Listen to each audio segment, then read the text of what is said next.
controlling the purse strings in the Congress, the Senate, the executive, and the Federal Reserve. You got to get smart, and you got to say, God, help me, because this is traumatic. I mean, if I, from on my own, I have a hard time conceiving of how a society could work without any form of money. But yet, I also agree that it's your planet, and we're your equally beloved children, and all you have to ask is, if I was you, how would I treat my equally beloved children? Would I treat some fairly and others unfairly? You understand? You're not going to get their respect, love, or like, or anything else. Their affections. You're not going to get that from them. And that's what God's after. He wants us to love Him and like Him of our own free will and accord, our own decision, our own conscious decision to look to Him to say, I want your advice. Change me, change my heart, change my mind, change my spirit, change my soul. Help me to see through your eyes and what changes must take place on planet Earth among humanity in order to please you, because you are the only source of true, everlasting happiness. You have the keys to eternal life, the ability to give me immortality, a body that cannot get diseased, can never perish, and any injuries can be healed. Nothing bad. It just gets better and better for all eternity. I want to be there. And anybody can get it, no matter how long you've been living as an evil person. Look, I'm not as compassionate. I saw an episode of Forensic Files recently, and I was like, holy crap. I get capital punishment. I mean, this guy, I just was like, I'm openly, I profess to be opposed to, and I am. I think it's wrong. It's first degree murder. It's premeditated on the part of society as a collective. You tell them it's wrong to premeditate the murder, but then you as a society do it. So I'm torn, but I get it. When I see somebody, I think that guy did to a 16-year-old girl, I think, oh my God, that guy is so. I mean, I get it. I totally get the death penalty. I just want everyone to know. I'm just really torn because, in all honesty, I have to go with God. And when it says, let vengeance be mine, saith the Lord, I will repay. God owns the souls of men. We don't. We got no business deciding who lives and who dies. Really, I believe that. But I sure get it. I sure do. But, friends, intimidation is wrong. That's why it's illegal to brandish a weapon, right? Otherwise, that in California, they used to have open carry. I didn't care. I felt safe. I mean, people that open carry, I feel fine with that. So it wasn't me complaining that changed the laws, but they made everybody hide it now. So, it's good to know there's still a lot of people that are concealed carry in your supermarket, wherever you might have a mass crazy gunman, right? But intimidation is wrong. You can't just intimidate, walk around like, tough guy from the old West, right? Packing heat. And I get that, I really do. And the same, I had an incident right here locally in my neighborhood where it's the first time in like 10 years I've been intimidated by a dog. And both times were pit bulls. And this woman opened the door to the house. I'm riding a bicycle. My son-in-law laid this bicycle on me recently that his uncle had left him. And I'm enjoying it, going up and down the street a little, although it's not easy for me. Walking is tough for me, and riding a bike is tough on my legs. It hurts a lot, but it's good for me to do something, keep exercise, keep moving around. But I was just riding down the street, and this dog comes running straight up, and he'd look in his eyes, and he started growling at me and coming right at me all the way. Right, I had stopped the bike. If I didn't stop the bike, I'm sure that dog would have bit me, and I was peeved. I got to tell you, I was peeved. I held my tongue a little bit, but I'll tell you what, I was peeved. And I happen to know the guy that lives in the house. I didn't know the woman. I don't know what she's doing there. Maybe she's a roommate or housekeeper, whatever, friend, relative. I don't know. Did none of my business, I guess. But I was mad, and I told her this is not okay, because I had to put my hand down. You know how it is with animals. They want to smell you, right? And when I did, okay, it was. But I was angry as hell. I was fearful and intimidated and angry. And I tried to call my neighbor and at work, and no answer. So I just went by there, just around the corner, and I talked to him. And I think it's his girlfriend he's there working with. And I laid it on him. I said, no. Next time I'm involving the cops, I'm calling animal control. I'm not going to be intimidated by an animal. And those pit bulls are very intimidating. That's akin to brandishing a weapon when you do that. But before that, the last time it's been about 10 years. But this punk kid outside my local supermarket I go to a lot, he's standing in a little island of dirt and plants, and he's got this big ass vicious pit bull on a leash. The guy, he's kind of a skinny little meth looking guy, and he's holding his dog. I'm walking by, and this dog starts just lurching. They're powerful, strong animals. And this dog starts lurching at me. And he's acting like he's having a real hard time. He's slipping in the dirt, having a hard time, holding this animal back. And I just went off, man. I said, dude, I'm packing heat. I wasn't, but, let him know.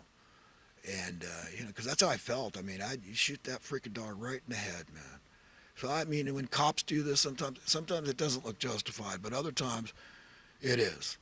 Because I do not want to get bit by an animal. I do not want to have the chance of getting rabies shots. I don't want somebody to tell, oh, I'm sorry, because this lady comes up, oh, I'm sorry, oh, just let me smell you. Screw you. I felt like saying, screw you. I don't know that your animal smell me, but I didn't have any kind of weapon, any way to defend myself except my hands and my feet. I was wearing boots, and I suppose I might have started kicking, okay, but I've got some issues. I mean, it's like senior abuse at my age.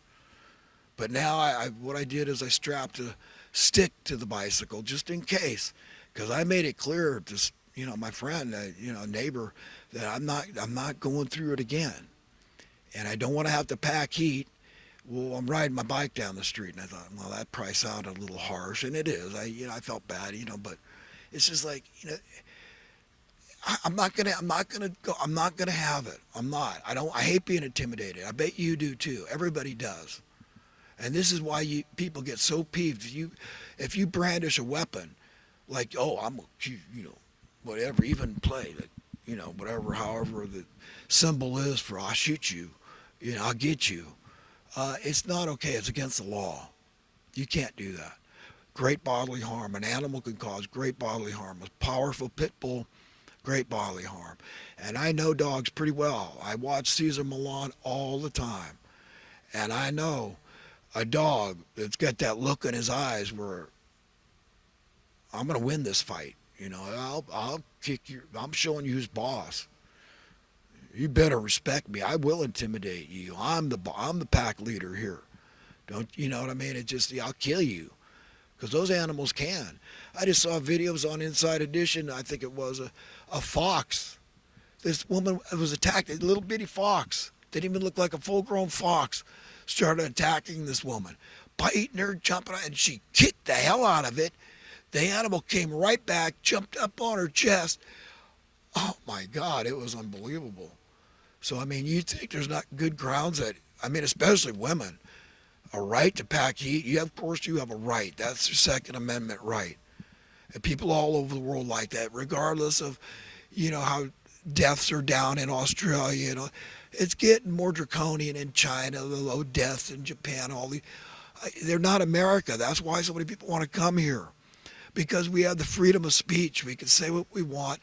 We could be as cocky as we want, as long as we're real and honest. And don't be an a-hole. And we got to get to the bottom of all these a-holes that are running the show, running our lives, and say no more. We want affordable housing. If we're going to spend $50 billion a year subsidizing housing, let's buy people houses and be done and done. Don't be stupid. Stop making people paying taxes to support a failed welfare program. Let's stop being idiots. Stop being willfully stupid, America. Stop being the laughing stock of the freaking planet. All right? Look, if the shoe fits, wear it. If it doesn't, don't. Okay? But I'm sick and tired. I'm not tolerating it. I'm on record, and you too can be on record. It starts with discussions, a conversation. That's where the rubber meets the road. And it doesn't matter how good you're doing in this social economic system. You got to think of your fellow man. If you don't, you got no business asking for mercy when you stand before God. If you've been saying, well, it's just business, they should do what I do, you know that's impractical. You know we need those jobs are invaluable. They're absolutely imperative to the welfare of society and the farms and the factories and everywhere else somebody's getting a minimum wage job or close thereabouts. Okay, they're just as important as you. I don't care what job you have. Don't do it. If you don't want to do it, don't do it. Don't give me this, oh, it's for the money, you make good money. Don't do it. Do something else that you want to do. Get ready for the eventual world of tomorrow, a world without any form of money. No way for anybody to get an advantage over another. And nobody there that wants that. So your heart has to be one and the same with the heart of God. Pure, the mind of God, the soul and spirit of God. And fair and just and righteous. All inclusive. Not the way it is now, exclusive to those that meet the criteria for whatever reason. Doesn't matter. It's sick. Their minds are all corrupted. If you think it's okay to just go along and enjoy your multi-millions and your billions and all this crap and neglect, not care about those that aren't, that are, their situation, social economically speaking, is hopeless. Home ownership, middle class life, they know all they've got to look forward to is desperation. And maybe if there's any welfare left, a few crumbs left, maybe they'll get those if they're lucky. But the next generation, you're going to be out on the street starving to death, dying out in the cold. Now we'll start tolerating the elderly out there. We already are.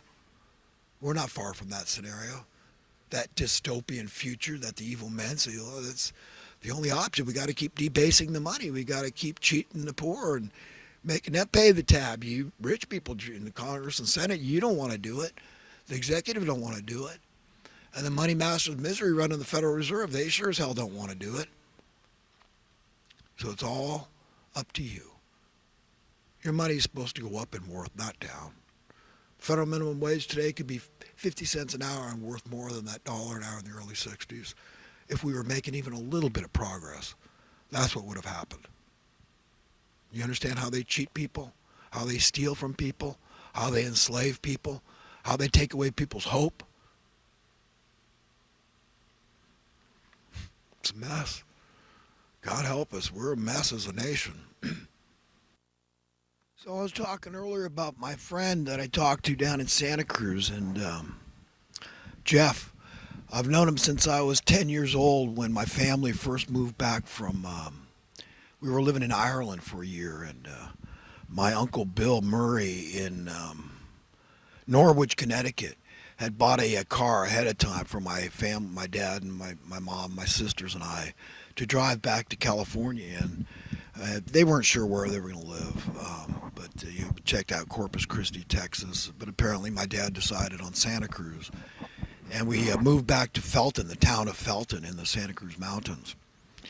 And I've known Jeff that long. He was after my sister. He's 3 years older than me, and my sister, my oldest sister's 3 years older than me, and he was after her. You know, a couple of 13-year-old tweenies, right, is what they call them. But that's where I first met Jeff, and then I got to know his brother, and I got close with his brother Dave, and little family friends, and it's how I actually got to meet Brett, Big Hippie we call him, but Valerie. He's the brother of Ross Valerie that plays in Journey. It's pretty cool. But Ross plays I never met Ross, but I met his brother. They look like twins almost, but hell of a nice guy. And I've known him not quite as long, but I guess we kind of ran in the same circles. In fact, BH, we call him short for Big Hippie. He had his own group, a punk group back in the, we're going back, man. We're going back, I guess, the 70s. Yeah, probably the 70s, and just the turn of the 80s, turn of the decade there, I guess, at the earliest, but or latest, whatever. But he had a group called Seizure, and I really thought they were good. I mean, they really sounded good. I like punk music, some of it.